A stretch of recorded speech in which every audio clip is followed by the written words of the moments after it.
Hello guys, welcome back to my channel. My channel is Nerd Zombie Goddess and my name is Cindy. So we're going to paint another watercolor today. I have leftover paint from my last one, so I wanted to kind of use some of the paint up that I had mixed up in this little thing here, this little palette. So I picked out a landscape. Well, I actually picked out two different landscapes, and I'm going to kind of combine them and see what we get. Since we had a little experience with the landscape in the last one, it was positive. Today I am using the Arches cold press watercolor paper. This is a 9x12 sheet that has been cut in half. Now I'm going to try really hard not to screw this up. So I have like a purple, a blue, a neutral purple, and then I have like a dark green, a yellow, and a mid green that we can use. I hope you guys are enjoying this series, watching me struggle with the watercolor. I'm enjoying it. I think it's pretty cool. All right, let's see how this goes. I'm gonna wet the background.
It's not my greatest yet, but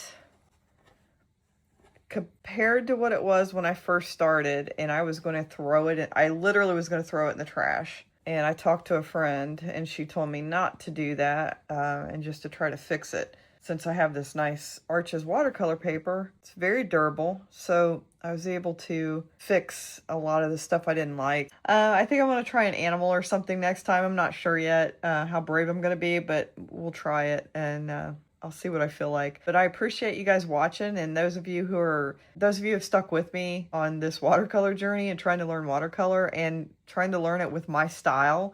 But other than that, I guess we'll see you next time, and hopefully it won't be so painful. I was hoping these will get less painful as I go, but this one was pretty painful. But I managed to save it, I think. I think that's it. So I appreciate you watching, and I'll see you next time. Bye.